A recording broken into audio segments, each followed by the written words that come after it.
Hari Om. Thanks for joining for this next Bhagavad Gita lesson.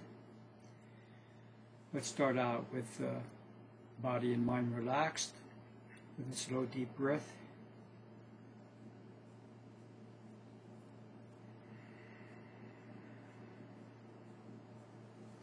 Hari Om Tat Sat. Om Shanti.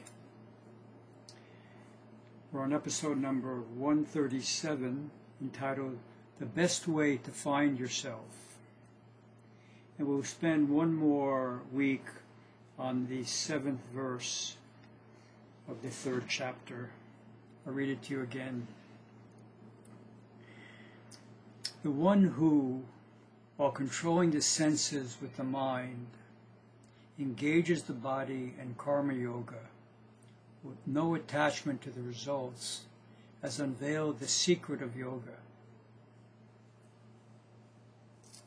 Sri Krishna gives us 3 steps to unveil the secret of yoga. Control the senses, engage in karma yoga, and to act without attachment. That's it. 3 simple steps with a huge payoff. However, while we may conceptually understand these steps, to actually accomplish them requires a very radical mental makeover. As we attempt to put these steps into action, we come in direct contact with the forces within us that have a very different agenda. Both the beauty and the challenge of karma yoga is that as the rubber meets the road, we find out how sincere we actually are about unveiling the secret of yoga.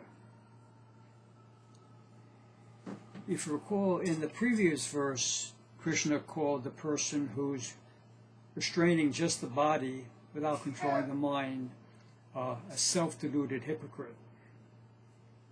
In this verse, he talks to the person who's trying his or her best to act yogically on all levels.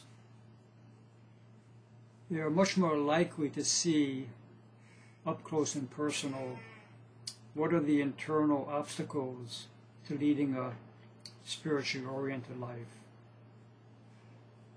If our interest is in the transcendental peace and bliss of the spirit, then living according to these teachings will much more quickly help us to understand what's blocking the light in the person in the previous verse, who's acting as if they're disinterested in the world, but still attached to it.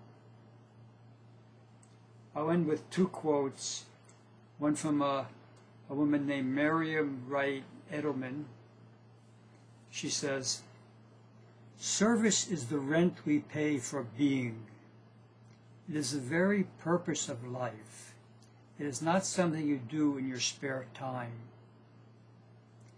And then the great Mahatma Gandhi. "The best way to find yourself is to lose yourself in the service of others."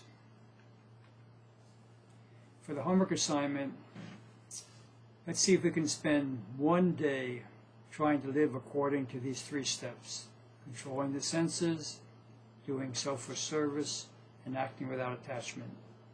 And then see what comes up for us. If one day is too big of a bite, we can try half a day, or how about 3 hours, whatever you think is the right bite for you. See you soon. Om Shanti, Shanti, Shanti.